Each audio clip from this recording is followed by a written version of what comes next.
মন্ত্ৰী ৰনোজ পেগু ডাঙৰীয়া, মন্ত্ৰী কেশৱ মহন্ত ডাঙৰীয়া,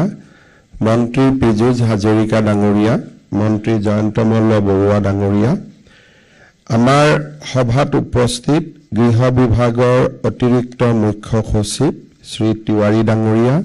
ডাইৰেক্টৰ জেনেৰেল অফ পুলিচ, আমাৰ আজিৰ সভাত উপস্থিত বিষয়াসকল আৰু সাংবাদিক বন্ধু বান্ধৱীসকল, আজি আমি সেৱা সেতু পৰ্টেলত খিলঞ্জীয়া ভাৰতীয় আৰু অসমৰ স্থায়ী বাসিন্দাসকলে আগ্নেয়াস্ত্ৰৰ অনুমতি যাতে ল'ব পাৰে তাৰ বাবে এই সেৱাটোক সেৱা সেতু পৰ্টেলৰ লগত আমি জড়িত কৰিছোঁ। ইয়াৰ ফলত অসমৰ দূৰ দূৰণি আৰু বিশেষকৈ ভালনাৰেবল অঞ্চলত যিসকলে বাস কৰে তেওঁলোকে কাৰ্যালয়লৈকে নহাকৈ ডিজিটেলি আগ্নেয়াস্ত্ৰৰ অনুমতিৰ বাবে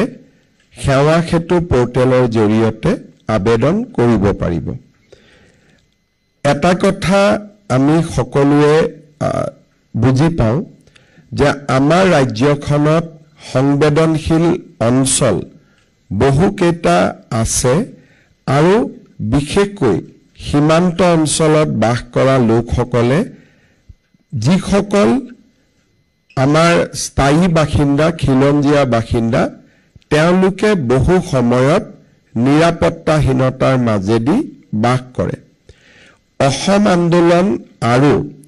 অসমত চলি থকা সশস্ত্ৰ সংগ্ৰাম বা মিলিটেণ্ট এক্টিভিটিৰ কাৰণে এসময়ত অসমত আমি নতুন আগ্নেয়াস্ত্ৰৰ প্ৰমাণপত্ৰ দিয়াৰ ক্ষেত্ৰত যথেষ্ট ৰক্ষণশীল আছিলোঁ আৰু কনজাৰভেটিভ আছিলোঁ, কাৰণ সেই সময় স্বাভাৱিকতে আগ্নেয়াস্ত্ৰ দিয়াৰ সময় নাছিলে। পৰৱৰ্তী সময়ত অসমত আইন শৃংখলা পৰিস্থিতিৰ উন্নত হয় আৰু আজি আমাৰ অসমত ক'ব গ'লে যোৱা কেইটামান বছৰত মিলিটেণ্ট এক্টিভিটি বা যিসকলে আগ্নেয়াস্ত্ৰক আন কামত অসাংবিধানিক কামত ব্যৱহাৰ কৰিব তেনেকুৱা পৰিৱেশ দ্ৰুত গতিত হ্ৰাস হৈছে আৰু যোৱা ৩টা বছৰত অসমত সাধাৰণ যি আমাৰ ক্ৰাইম সিচুৱেশ্যন সেই ক্ৰাইম সিচুৱেশ্যনো দ্ৰুত গতিত ইম্প্ৰুভ হৈছে। কিন্তু এটা কথা আমি নিশ্চিতভাৱে ক'ব লাগিব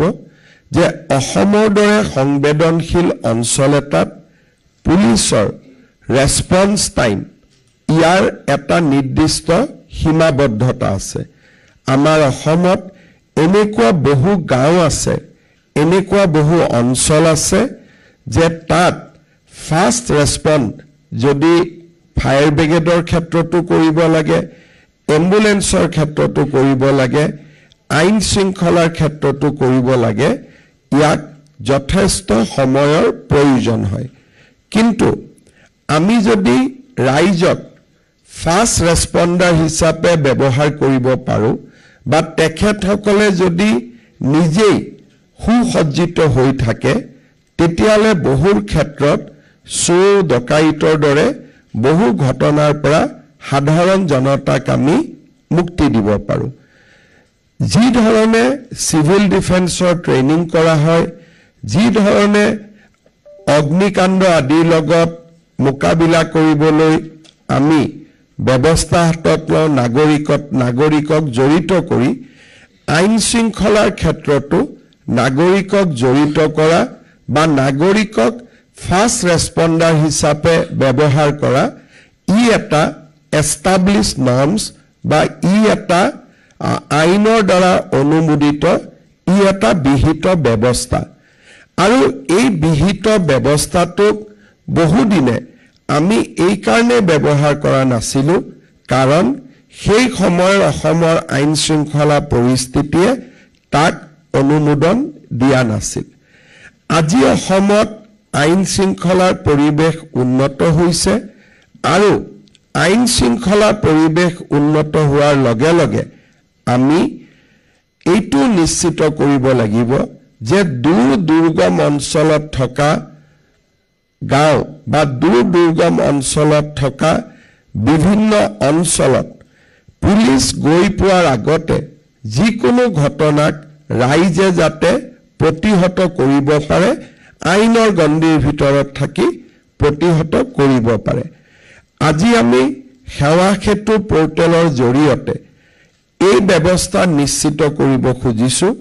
যে যিসকল দায়বদ্ধ নাগৰিকে ৰেসপন্সিবল সিটিজেনে নিজে চৰকাৰৰ এই প্ৰচেষ্টাক সহায় কৰিব খোজে, আত্মৰক্ষাৰ ব্যৱস্থা হাতত ল'ব খোজে, তেওঁলোকক আমি আবেদনৰ প্ৰক্ৰিয়াটোক সুচল কৰি দিব পাৰো নেকি। কিন্তু আগ্নেয়াস্ত্ৰ যেতিয়া আমি ক'ব খোজো যে অনুজ্ঞাপত্ৰ দিম, এটা কথা আমি নিশ্চিতভাৱে অনুভৱ কৰিব লাগিব যে গভৰ্ণমেণ্টে কাকো আৰ্মছ নিদিয়ে। বহুত ক্ষেত্ৰত মই সংবাদ মাধ্যমত বাতৰি দেখিছো যে গভৰ্ণমেণ্টে আগ্নেয়াস্ত্ৰ প্ৰদান কৰিব। গভৰ্ণমেণ্টে কাকো আগ্নেয়াস্ত্ৰ প্ৰদান নকৰে, গভৰ্ণমেণ্টে অনুজ্ঞাপত্ৰ দিব। আগ্নেয়াস্ত্ৰ কিনাৰ দায়িত্ব নাগৰিকজনৰ। ইয়াত চৰকাৰে বাতৰি কাকতত ওলাব লাগিছিল যে চৰকাৰে আৰ্মছ লাইসেন্স দিব, কিন্তু মই যোৱা 2 মাহত বহুত বাতৰি কাকতত দেখিছো যে গভৰ্ণমেণ্টে আৰ্মছ দিব। গভৰ্ণমেণ্টে কাকো আৰ্মছ দিব নোৱাৰে বা আৰ্মছ দিয়াৰ নিয়ম নাই। আমি আৰ্মছ লাইসেন্স দিম আৰু আৰ্মছ লাইসেন্স দিয়াৰ আগতে ব্যক্তিজনে কেইবাটাও জটিল প্ৰক্ৰিয়াৰ মাজেৰে নিজক প্ৰমাণ কৰিব লাগিব যে তেওঁ আগ্নেয়াস্ত্ৰ বা আগ্নেয়াস্ত্ৰৰ অনুজ্ঞাপত্ৰ ল'বলৈ তেওঁ যোগ্য। স্বাভাৱিকভাৱে আমি প্ৰথম চাম যে মানুহজনক কিয় আগ্নেয়াস্ত্ৰ লাগে। কিয় লাগে? মই ভাৰত বাংলাদেশ সীমান্তত থাকো, বা মই ইণ্টাৰষ্টেট বাউণ্ডাৰীত থাকো, বা মই এনে এটা ভালনাৰেবল এৰিয়াত থাকো য'ত নেকি মোৰ কমিউনিটিটোৰ সংখ্যা একেবাৰেই কম। যদি গোষ্ঠীগত বা সাম্প্ৰদায়িক সংঘৰ্ষ হয় তেতিয়াহ'লে মই নিশ্চিতভাৱে পুলিচ নহাৰ আগলৈকে নিজক প্ৰতিহত কৰাৰ বাবে মই সক্ষম নহয় যদি মোৰ লগত আগ্নেয়াস্ত্ৰ নাথাকে। আজি যদি ধৰি লওঁ যে এক্স এণ্ড ৱাই দুটা কমিউনিটি সাংস্কৃতিকভাৱে, ৰাজনৈতিকভাৱে, অৰ্থনৈতিকভাৱে, ঐতিহাসিকভাৱে সেই দুইটা কমিউনিটিৰ বিবাদ হোৱাৰ আগৰ পৰা ইতিহাস আছে। এতিয়া এক্স কমিউনিটি 90% এটা অঞ্চলত বাস কৰে বা 95% বাস কৰে, 5% আন কমিউনিটিটোৱে বাস কৰে। সৰু ঘটনা এটাৰ কাৰণেও 95% থকা কমিউনিটিটোৱে 5% কমিউনিটিটোৰ ওপৰত আক্ৰমণ কৰিব পাৰে, ঘৰ জ্বলাব পাৰে, বিভিন্ন ধৰণৰ ঘটনা হ'ব পাৰে। পুলিচক খবৰ দিবৰ কাৰণে থানা এখনত 6 জন, 7 জন, 10 জন, 12 জন পুলিচ কনষ্টেবল থাকে। ৰিএনফোৰ্সমেণ্ট ডিষ্ট্ৰিক্ট হেডকোৱাৰ্টাৰৰ পৰা আহিবৰ কাৰণে 2 ঘণ্টা 3 ঘণ্টাৰ প্ৰয়োজন। এই 2 ঘণ্টা 3 ঘণ্টা মই নিজক ডিফেন্স কৰিব লাগিব, মই নিজক ৰক্ষণাবেক্ষণ কৰিব লাগিব। আৰু যেতিয়া মানুহে গম পায় যে এওঁৰ লগত এটা আৰ্মছ আছে, that itself act as a deterrent. কোনো ব্যৱহাৰ কৰিব নালাগে, মাত্ৰ যেতিয়া গম পায় যে এই ঘৰত এটা 2-নলীয়া বন্দুক আছে, সি নিজেই ডিটাৰেণ্টৰ কাম কৰে। আৰু সেই কাৰণেই ইণ্ডিয়াত, ভাৰতত সাংবিধানিকভাৱে নাগৰিকক আগ্নেয়াস্ত্ৰ দিয়াৰ প্ৰভিজন কৰা হৈছে। মই বাতৰি কাকতে দিছো কিয় আগ্নেয়াস্ত্ৰ দিব। সংসদে প্ৰণয়ন কৰা আইন, সংসদে ইণ্ডিয়ান আৰ্মছ এক্ট আৰু বিভিন্ন আইন প্ৰণয়ন কৰিছে, য'ত আমাৰ সংসদে আইনগতভাৱে নিশ্চিত কৰিছে যে কিছুমান ক্ষেত্ৰত মানুহক আগ্নেয়াস্ত্ৰ দিয়াৰ প্ৰয়োজন আছে। আগ্নেয়াস্ত্ৰ দিয়াৰ আগতে মানুহজনৰ ওপৰত কোনো ক্ৰিমিনেল কেছ থাকিব নালাগিব, কোনো ক্ৰিমিনেল এণ্টিচিডেণ্ট থাকিব নালাগিব, অৰ্থাৎ চলিত গোচৰো থাকিব নালাগিব। এনেকুৱা নহয় যে গোচৰত অভিযুক্ত হলেহে তেওঁক আমি আৰ্মছ লাইসেন্স নিদিওঁ। গোচৰ চলি থাকিলেও তেওঁ আৰ্মছ লাইসেন্স পাবৰ বাবে যোগ্য নহয় ইয়াৰ পিছত ইয়াতে আমি দ্বিতীয় পদক্ষেপ চাম যে মানসিকভাৱে মানুহজন কিমান সন্তুলিত যদি মানুহজন মানসিকভাৱে সন্তুলিত নহয় তেতিয়াও তেওঁ আৰ্মছ লাইসেন্স পাব যোগ্য নহয় তৃতীয়তে আৰ্মছ লাইসেন্স লোৱাৰ আগতে মানুহজনে আৰ্মছৰ ট্ৰেইনিং ল'ব লাগিব আৰু গভৰ্ণমেণ্টে বিভিন্ন জিলাত আগ্নেয়াস্ত্ৰৰ প্ৰশিক্ষণ দিব পৰা মানুহ আমি এক্ৰেডিটেড কৰি ৰাখিছো আমাৰ ৰিটায়াৰ্ড পুলিচ অফিচাৰ হওক ৰিটায়াৰ্ড আৰ্মি অফিচাৰ হওক গতিকে প্ৰথমতে প্ৰশিক্ষণ লোৱাৰ পিছতহে আৰ্মছ লাইসেন্স ল'ব পৰা যায় কিন্তু প্ৰশিক্ষণৰ ব্যৱস্থাও সহজ আমাৰ জিলা আৰক্ষী অধীক্ষকসকলে নটিফাই কৰিব যে কোন কেজনে আমাক ট্ৰেইনিং দিব পাৰে ট্ৰেইনিং ইনষ্টিটিউট যেনেকে হয় গাড়ী চলাবৰ কাৰণে তেনেকে আৰ্মছ ট্ৰেইনিং দিয়াৰ আমি একোজন ব্যক্তিক অনুজ্ঞা প্ৰদান কৰিম যোনে নেকি আমাক প্ৰশিক্ষণ দিয়াৰ ব্যৱস্থা কৰিব তাৰ মানে আৰ্মছ ট্ৰেইনিং লাগিব দ্বিতীয়তে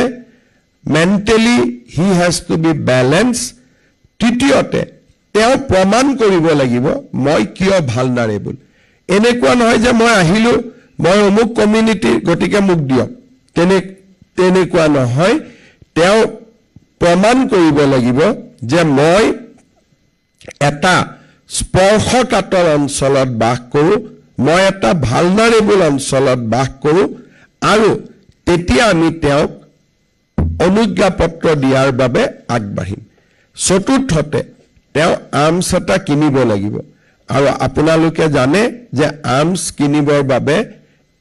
he or she has to spend a good amount গতিকে মই ভাবো যে এই গুটেই কেটা শর্ত পূরণ কৰি আমাৰ ইন্ডিয়ান আৰ্মছ এক্ট মতে যিখিনি ডেপুটি কমিশনাৰে দিয়াৰ আগতে যিখিনি বিধি যিখিনি নিয়ম পালন কৰিব লাগে সেইখিনি পালন কৰাৰ পিছত আমি অনুজ্ঞা পত্ৰ দিয়াৰ বাবে আগবাঢ়িম আৰু এই গুটেই প্ৰক্ৰিয়াটো সংবিধান প্ৰদত্ত আইনৰ দ্বাৰা প্ৰদত্ত আৰু ইয়াত কোনো আমি আজি যেটো কৰিব গৈছো there is no sensationalism it is a routine exercise of government power আৰু ইয়াত তাত বিশেষ আৰু একো নাথাকে আমি মাত্ৰ অসম আন্দোলন আৰু অসমত চলি থকা মিলিটেন্ট এক্টিভিটিজৰ কাৰণে যিটো কাম আমি ইমান দিনে কৰা নাছিল ইট ওয়াজ ৰিমেইন সাসপেন্ডেড এটা সময়ত আপোনালোকে অনুভৱ কৰিব এটা সময়ত অসমৰ প্ৰায়বোৰ গাঁৱতে আৰ্মছ আছিল আন্দোলনৰ সময়ত আৰ্মছ বিলাক পুলিচে উভতাই আনিছিল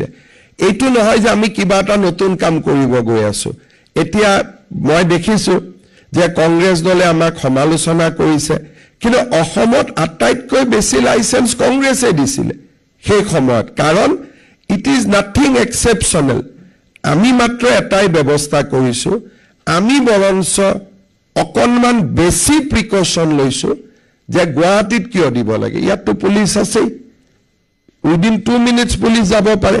নগাঁৱত আমি টাউনত কিয় দিব লাগে 2 মিনিটত পুলিচ যাব পাৰে তাৰ মানে আমি স্পৰ্শকাতৰ অঞ্চলত দিব খুজিছো that means we are more conservative than the government আগত যি সৰকাৰ আছিল তেওঁলোকতকৈ আমি বেছি কনজাৰভেটিভ হৈ আছো তেওঁলোকে সকলোতে দিছিল আমি কৈছো সকলোতে দিব নালাগে কাৰণ ইট মে বি মিসইউজড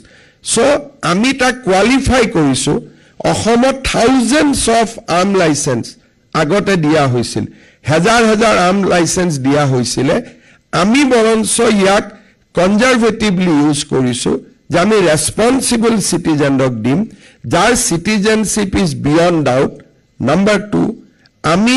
তাক দিম যি সকলে আমাক প্ৰমাণ কৰিব পাৰে যে মোৰ অঞ্চলটো ইমানে স্পৰ্শকাতৰ যত মোক পুলিচ অহাৰ আগলৈকে মোক নিজৰ এটা ডিফেন্স মেকানিজমৰ প্ৰয়োজন আছে সেইবাবে আমি সকলোকে অনুৰোধ কৰিম যে এই বিষয়বস্তুটোক সেন্সেশনালিজম কৰিব নালাগে এই গোটেই বিষয়টোক ৰাজনীতিৰ লগত জড়িত কৰিব নালাগে this is a establish governance pattern ভাৰতৰ সকলো ৰাজ্যতে আৰ্মছ লাইসেন্স দিয়া হয় ইমান দিনে আৰ্মছ লাইসেন্স ধনী মানুহ ব্যৱসায়ী মানুহ তেওঁলোকৰ হাতত আছিল বৰঞ্চ তেনেকুৱা মানুহক দিয়াৰ কাৰণে কেতিয়াবা আমি দেখিছিলো যে under da influence of liquor কেতিয়াবা মিস ইউজ হৈছিল বৰঞ্চ আমাৰ চৰকাৰে ভালনাৰেবল মানুহক নিদি ভালনাৰেবল প্লেছত থকা মানুহক দিছে আগতেতো ভালনাৰেবল মানুহকো দিছিল এতিয়া ভালনাৰেবল মানুহক আমি দিব খোজা নাই মেন্টালি ষ্টেবল মানুহক দিব খুজিছো জুনে নেকি মেন্টাল ষ্টেবিলিটি যেতিয়া আমি কম্পেয়াৰ কৰিম তেতিয়া মানুহজনে লিকাৰ কনজিউম কৰে নেকি কিমানটো বেছিলৈকে খায় all these things should be verified so that এই গানটো বা এই আৰ্মছটো মিসইউটিলাইজ নহয় সেকেন্ড গুৱাহাটীত যোৰহাটত ডিব্ৰুগড়ত শিলচৰত য'ত পুলিচে উইদিন 2 মিনিটছ আহিব পাৰে তাতো আমি আৰ্মছ লাইসেন্স দিব খোজা নাই কিন্তু কোড দিব খুজিছো য'ত নেকি পুলিচে 2 ঘণ্টাৰ আগতে আহিব নোৱাৰে আহিলেও যি থানাৰ মানুহ আহিব সেই থানা 95% এটা যেটো চাৰ্জড ক্ৰাউড উত্তেজিত জনতাক বা উত্তেজিত এটা সেকশনক কন্ট্ৰোল কৰিবৰ কাৰণে সক্ষম নহয় until and unless reinforcement comes গতিকে মই ভাবো যে ই এটা জনসাধাৰণৰ বাবে আগবঢ়াই দিয়া আঁচনি this is a religious neutral scheme বহুত মানুহে ইয়াক ৰিলিজিয়নৰ প্ৰিজমেদি চাইছে this is a religious neutral scheme খালি indigenous Indian citizen হ'ব লাগিব বা আমাৰ original inhabitants of Assam হ'ব লাগিব গতিকে this is not a যে আমি হিন্দু মানুহক দিম not that এজন খ্ৰীষ্টিয়ান মানুহৰ লাইসেন্স পোৱা যোগ্য এজন মুছলমান মানুহৰ লাইসেন্স পোৱা যোগ্য যদিহে তেওঁ তিনিটা প্ৰজন্ম সেই অঞ্চলত বাস কৰিছে he has to be there for 3 generation অৰ্থাৎ তিনিটা প্ৰজন্ম থকা মানুহখিনিক আমি দিম and so it is also a religious neutral খালি আমি ইমানে বিচাৰিম যে তোমাৰ তিনিটা প্ৰজন্ম ভাৰতত আছে that means you have adopted the values of constitution in your life values of freedom values of restriction enshrined in our constitution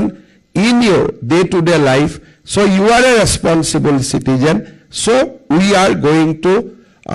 empower you for your own defense and for the defense of the society because you live in a vulnerable area so moi bhabu je I eta amar sarkare hatot lua eta jana dorodi asoni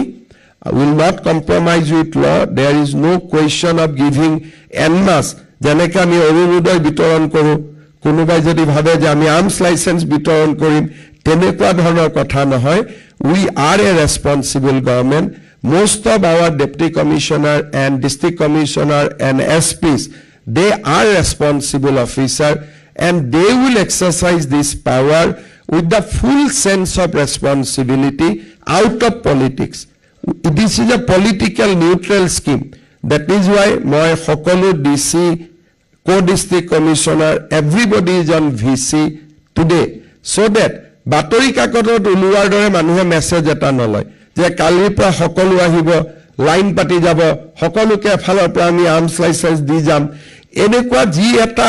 concept কৰা হৈছে কেইজনমান মানুহে memorandum দিব ঘূৰি ফুৰিছে যে এটো মানে এনেকুৱা উলিয়াই দিছে যেন অৰুণোদয়ৰ দৰে আৰ্মছ লাইসেন্স দিয়া হ'ব হেতু নহয় all our officers become deputy commissioner or district commissioner or become SP after gaining lot of experience and gaining lot of responsibility so all DC and all SSP will utilize this power with full sense of responsibility because ultimately is jodi misutilized hoy it will be their responsibility it will not be the responsibility of CM or DGP or chief secretary it will be their responsibility if it is misutilized they knows it gotike this is a statutory power which they will exercise complete with neutrality and with complete objectively. সেই কাৰণে ইয়াতে এনেকুৱা এটা ভাবিব নালাগে যে চৰকাৰে কালিৰ পৰা মানুহ মতাই আনিব, এফালৰ পৰা লাইনত থিয় কৰাই অৰুণোদয়ৰ দৰে আৰ্মছ লাইচেন্স দিব, পাৰিলে আৰ্মছ কেইটা কিনিও দিব, তেনেকুৱা ধৰণৰ ইয়াত কনচেপ্ট নাই। গতিকে এই ধৰণৰ ক'ব নালাগে। Yes, at the same time we are concerned, demography is changing very fast. যোৱা কালি মই এটা পেপাৰত নিউজ পঢ়িছিলোঁ, বিহালীত এটা জাগাত 600 এটা বিশেষ কমিউনিটিৰ মানুহ গৈছিল আজিৰ পৰা 8 বছৰ আগত। Now that community has increased to 16,000. Obviously, যেতিয়া এটা কমিউনিটি বাঢ়ি যায়, কেনেকৈ বাঢ়ি যায়? তাৰ মানে আমাৰ মানুহে মাটি বিক্ৰী কৰা আৰম্ভ কৰে, আৰু মানুহে মাটি বিক্ৰী কৰি কৰি কৰি ডেমোগ্ৰাফিটো পৰিৱৰ্তন কৰি দিয়ে। যিকেইজন মানুহে মাটিটোক খামুচ মাৰি ধৰি থাকে, তেওঁলোকৰ জীৱন বিপদাপন্ন কৰে। মই এটা সৰু উদাহৰণ দিছোঁ। মই কোনো ৰিলিজিয়নৰ নাম ল'ব খোজা নাই, ধৰ্মৰ নাম ল'ব খোজা নাই। সে আমাৰ দিছপুৰ এৰিয়া, তাতে 10জন মানুহ প্ৰথমতে আহিলে। আমি অতিথিক সদায় আদৰণি জনাওঁ, আহিছে, পাৰিলে মাটিডোখৰ আমিয়ে চাই দিছোঁ, আমিয়ে ঠিক কৰি দিছোঁ, জংগলখিনি আমিয়ে কাটি দিছোঁ। 10জন আহিলে, 10জনৰ পৰা 200জনৰ গাঁও, এটা সময়ত 150জন মানুহে মাটি বিক্ৰী কৰি দিলে। আৰু অতিথিসকলে সেই গাঁৱৰ মুখ্য মানুহলৈ ৰূপান্তৰ হ'ল। সংস্কৃতি বেলেগ, ব্যৱস্থাপনা বেলেগ। লাহে লাহে যিসকলে মাটি বিক্ৰী নকৰে, তেওঁলোক তাত থকাটো অসম্ভৱ হৈ পৰে। তেওঁলোকৰ ওপৰত প্ৰেছাৰ পৰে যে আপোনালোকে আৰু মাটি বিক্ৰী কৰক, আৰু মাটি বিক্ৰী কৰক। যিকেইজনে খামুচ মাৰি থাকে, আপোনালোকে বাঘবৰ সমষ্টিত যাব, কেইঘৰমান আমাৰ সনাতনী মানুহে এটা নামঘৰলৈ খামুচ মাৰি ৰখি আছে। কিমান পৰিয়াল? 50, সাৰাউণ্ডেড বাই 3 lakhs of people from other faith. এটা সময়ত কিন্তু গোটেইখন আমাৰে মানুহৰে আছিলে। এটা 50জন মানুহে তাত খামুচ মাৰি ধৰি আছে। Don't we feel that 50 people should be empowered? সেই 50জন মানুহৰ জীৱনক যদি আজি গুৱাহাটীত এটা সাম্প্ৰদায়িক সংঘৰ্ষ লাগে, ডিব্ৰুগড়ত সাম্প্ৰদায়িক সংঘৰ্ষ লাগে, who will be attacked first? এই 50জন মানুহক একেবাৰে ওপৰত, আনলেছ যদি পজিটিভ থিংকিং কৰা মানুহ নাথাকে, এই 50 মানুহক মেছেকাৰ কৰি উলিয়াই লৈ যোৱা হ'ব, যদি তাত পজিটিভ থিংকিং কৰা মানুহ নাথাকে। অসম আন্দোলনৰ সময়ত এনেকুৱা বহুত উদাহৰণ আছে, য'ত নেকি ভালনাৰেবল এৰিয়াত থকা আমাৰ ইণ্ডিয়ান চিটিজেনসকলক ফ'ৰ্চ কৰা হৈছিলে মাটি বিক্ৰী কৰক, তেওঁলোকক বিভিন্ন ধৰণে আক্ৰমণ কৰা হৈছিলে। আৰু বেলেগ জাগাত য'ত আমি মেজৰিটি, তাত খেলি মেলি হোৱাৰ লগে লগে তেওঁলোকৰ ওপৰত প্ৰভাৱ পৰে। আজি যেনেকৈ কেতিয়াবা কেতিয়াবা, মই এটা আৰু অলপ সৰু উদাহৰণ দিছোঁ, কেতিয়াবা কেতিয়াবা আমি ইয়াতে বেলেগ ৰাজ্যৰ মানুহক মৰা আৰম্ভ কৰিলে, কাজিয়া কৰা আৰম্ভ কৰিলে, আটাইতকৈ চিন্তাত কোন পৰে? সেই ৰাজ্যখনত থকা ক্ষুদ্ৰ অসমীয়া কেইজনে। ছাপোজ আজি মই ধৰি লৈছোঁ তামিলনাডুত 1000 অসমীয়া মানুহে বাস কৰে। অসমত যদি আমি তামিলৰ ওপৰত আক্ৰমণ চলাই দিওঁ, তামিলনাডুৰ সেই 1000 অসমীয়া মানুহে আটাইতকৈ নিৰাপত্তাহীনতাত ভোগ কৰিব যে আমাৰ কি হ'ব? অসমতো অসমীয়া মেজৰিটি, কিন্তু তামিলনাডুত সেই 1000 মানুহ অকলে থাকে। আৰু তেওঁলোক 1000 কেনেকৈ থাকে? ডাঙৰ ডাঙৰ তামিল মানুহৰ কলনীত কৰবাত 2জন অসমীয়া, কৰবাত 3জন অসমীয়া। যেতিয়া পজিটিভ থিংকিং কৰা মানুহ থাকে, সেই মানুহখিনিয়ে আমাৰ মানুহখিনিক আশ্ৰয় দিব। কিন্তু যদি পজিটিভ থিংকিং কৰা মানুহ নাথাকে, তেওঁলোক আক্ৰমণৰ বলি হ'ব। বহুত সময়ত আমি আগতে 10-15 বছৰ আগতে আমি দেখিছিলোঁ যে অসমত যেতিয়া আমি বিহাৰী মৰা কেতিয়াবা আন্দোলন কৰোঁ, ৰেলত যোৱা, বিহাৰেদি পাৰ হৈ যোৱা আমাৰ অসমীয়া মানুহখিনি ভালনাৰেবল হৈ পৰে। সেই সময়ত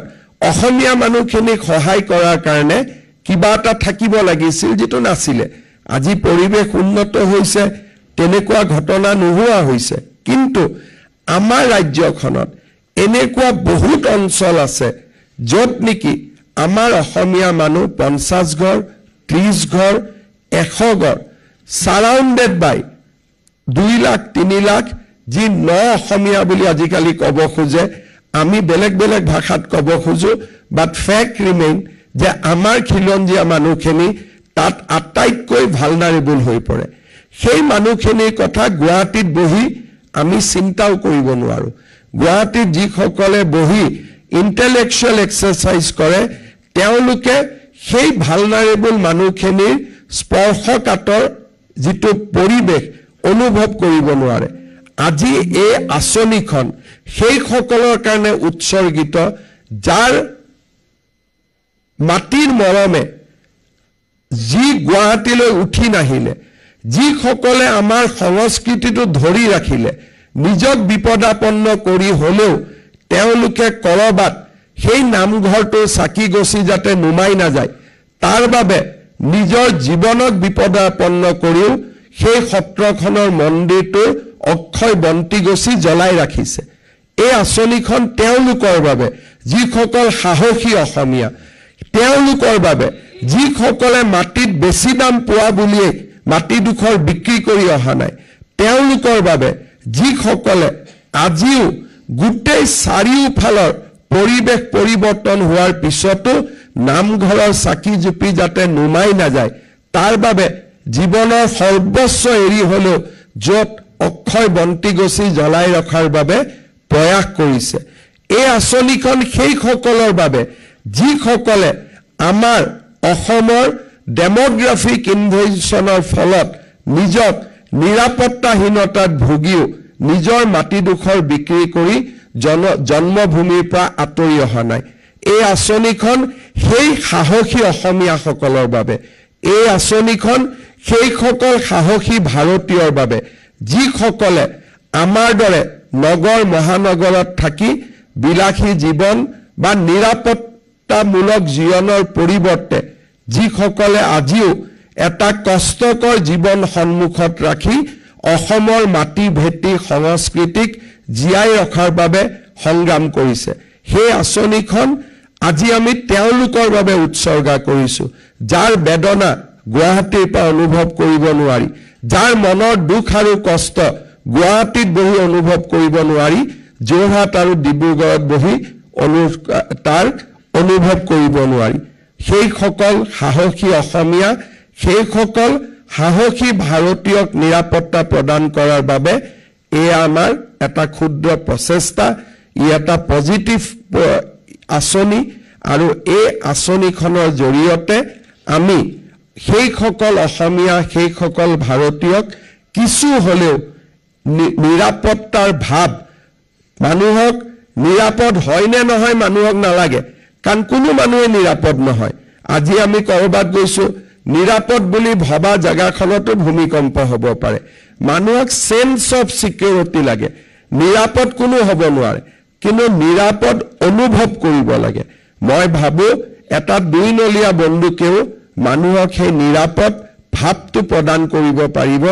সৰু এটা .2 পিস্তলেও মানুহক সেই নিৰাপদ ভাৱটো প্ৰদান কৰিব পাৰিব সেই সকল সাহসী অসমীয়াই যিসকলে জাতি মাটি ভেটিক খামুচি ধৰি আছে সেই সকল ভাৰতীয় যিসকলে জাতি মাটি ভেটিক আৰু সনাতনক খামুচি ধৰি আছে তেওঁলোকৰ কাৰণে এই আঁচনিখন আমি উৎসৰ্গা কৰিছো বহুত বহুত ধন্যবাদ জয় হিন্দ বন্দে মাতৰম ধন্যবাদ মহোদয় পৰম শ্ৰদ্ধাৰ সুধীবৃন্দ আজি অনুষ্ঠানৰ অন্তিম মুহূৰ্তত উপনীত হৈছো ইয়াৰ লগে লগে অসমৰ সংবেদনশীল আৰু দুৰ্গম অঞ্চলৰ নাগৰিকৰ নিৰাপত্তাৰ দিশত এক মাইলৰ খুঁটি প্ৰস্তুত কৰি আজি এই আঁচনিখন আনুষ্ঠানিকভাৱে মুকলি কৰাৰ লগতে আঁচনিখনৰ আঁতিগুৰি মাৰি বিশ্লেষণাত্মক ভাষণ প্ৰদান কৰা আজি অনুষ্ঠানৰ মাননীয় মুখ্য অতিথি মাননীয় মুখ্যমন্ত্ৰী মহোদয়ক গৃহ আৰু ৰাজনৈতিক বিভাগৰ তৰফৰ পৰা আন্তৰিক ধন্যবাদ জ্ঞাপন কৰিছো আজিৰ অনুষ্ঠানৰ সৌষ্ঠৱ বৰ্ধন কৰি মঞ্চত বিৰাজমান হৈ থকা মাননীয় মন্ত্ৰীবৰ্গক গৃহ আৰু ৰাজনৈতিক বিভাগৰ গুৰিধৰোতা মাননীয় অতিৰিক্ত মুখ্য সচিব মহোদয়কে প্ৰমুখ্য কৰি মঞ্চৰ সন্মুখত আসন গ্ৰহণ কৰি থকা জ্যেষ্ঠ বিষয়াবৰ্গ আৰু সাংবাদ সেৱীসকলকে ধৰি প্ৰতিগৰাকী অভ্যাগতকে গৃহ